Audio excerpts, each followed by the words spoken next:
Pagbabasa mula sa sulat ni Apostol San Pablo sa mga taga-Efeso. Mga kapatid, hindi na kayo dayuhan o taga-ibang bansa, kundi kababayan ng mga hinirang ng Diyos at kabilang sa kanyang sambahayan. Kayo'y itinayo rin sa saligan ng mga apostol at mga propeta na ang batong panulukan ay si Kristo Jesus at sa pamamagitan niya, nagkakaugnay-ugnay ang bawat bahagi ng gusali at nagiging isang templong banal. Dahil din sa inyong pakikipag-isa sa Kanya, kayo may kasama nilang naging bahagi ng tahanan ng Diyos sa pamamagitan ng Espiritu. Ang salita ng Diyos. Salamat sa Diyos. Humayot dalhin sa tanan mabuting balitang aral. Purihin ang poon, dapat na purihin ng lahat ng bansa, siya ay purihin ng lahat ng tao sa balat ng lupa. Humayot dalhin sa tanan mabuting balitang aral. Pagkat ang pag-ibig na ukol sa dati dakila at wagas, at ang katapatan niya'y walang wakas. Humayot dalhin sa tanan mabuting balitang aral. Ang mabuting balita ng Panginoon ayon kay San Juan. Si Tomas na tinaguriang kambal, isa sa 12, ay hindi nila kasama nang dumating si Jesus. Kaya't sinabi sa kanya ng ibang alagad, "Nakita namin ang Panginoon." Sumagot si Tomas, "Hindi ako maniniwala hanggat di ko nakikita ang butas ng mga pako sa kanyang mga kamay at naisusuot dito ang aking daliri, at hanggat hindi ko naipapasok ang aking kamay sa kanyang tagiliran." Makalipas ang 8 araw, muling nagkatipon sa loob ng bahay ang mga alagad, kasama nila si Tomas. Nakapinid ang mga pinto, ngunit pumasok si Jesus at tumayo sa gitna nila. Sinabi niya, "Sumainyo ang kapayapaan." Kaya sinabi kay Tomas, "Tingnan mo ang aking mga kamay at ilapit dito ang inyong daliri.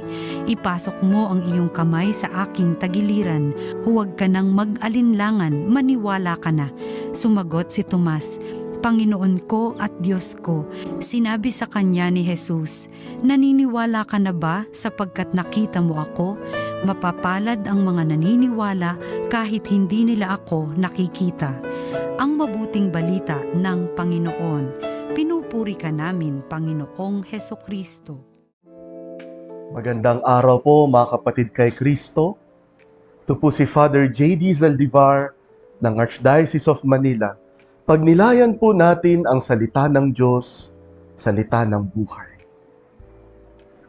Mga kapatid, ngayon po ay kapistahan ni Santo Tomas Apostol, Saint Thomas the Apostle. Kaya sa araw na ito, ipagdasal po natin lahat ng namimintakasin, namimintuho kay Apostol Santo Tomas. Alam niyo po mga kapatid, sa Gospel ni St. John at sa tradisyon ng simbahan, mas kilala natin si Santo Tomas bilang apostol na nagduda. Ang tawag nga sa kanya sa Ingles, the doubting Thomas. Kapag nagdududa, nilalakip agad sa pangalan ni Tomas. Kasi nga naman sa chapter 20 ng Gospel ni St. John, nabasa natin kung paanong sa pagkabuhay ng Panginoon at sa pagbabalita sa kanya ng mga apostol, si Santo Tomas ay tila nagduda.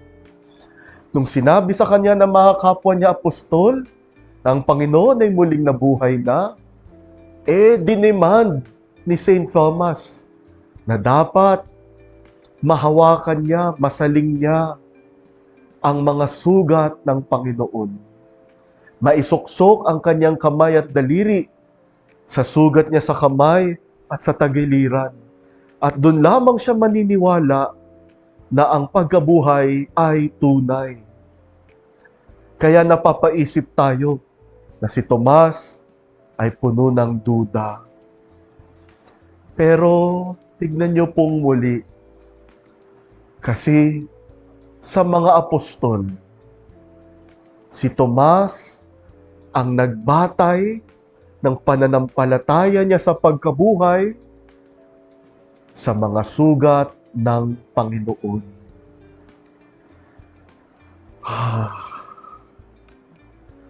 ang mga sugat ng Panginoon.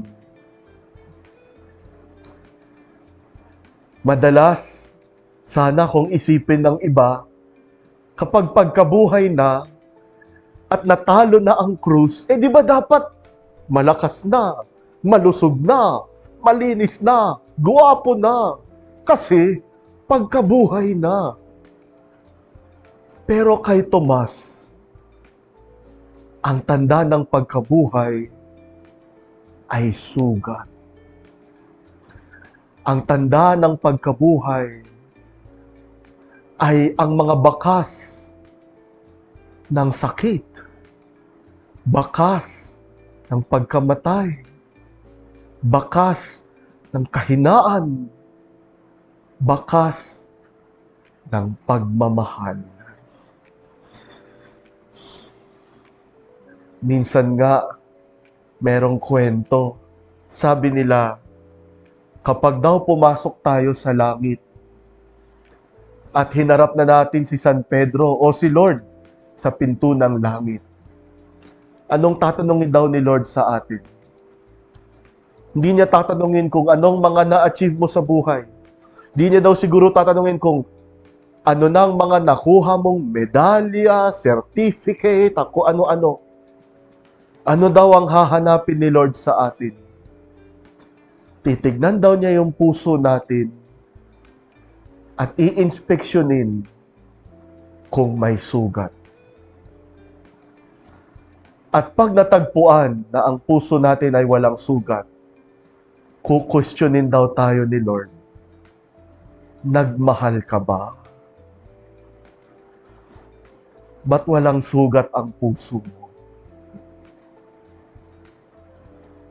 Para kay Santo Tomas, ang tanda ng pagkabuhay ay ang mga sugat ng Panginoong muling nabuhay. Dahil yun ang tanda ng pagmamahal. Mga magulang, kayo ba? In touch ba kayo sa mga sugat ng puso ng mga anak ninyo?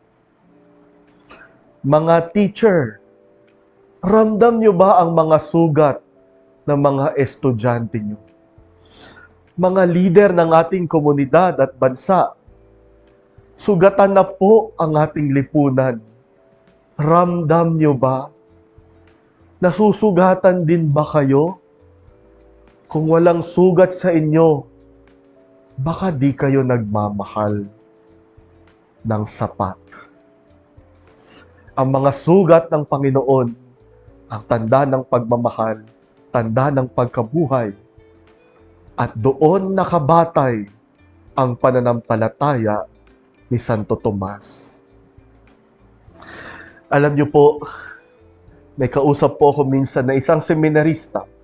Ako po ay nagtatrabaho sa San Carlos Seminary bilang tagahubog ng mga magpapari. At isa dito sa mga kabinataan na magpapari ay minsang nakakwentuhan ko. Sila ngayon ay nagpupunta sa PGH linggo-linggo para magdala ng komunyon sa mga may sakit. At nakwento niya sa akin, sabi niya, Father, isang araw,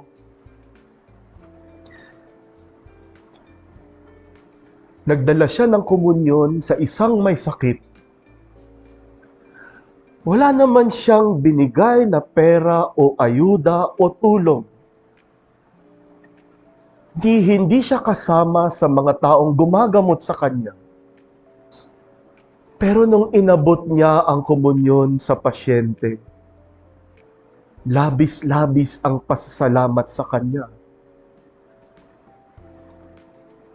At pag-uwi niya ng seminaryo, naisip-isip niya, nandun pala ang Diyos. Sa loob ng seminaryo, ang dami niyang naaral sa teolohiya, katisismo, filosofiya.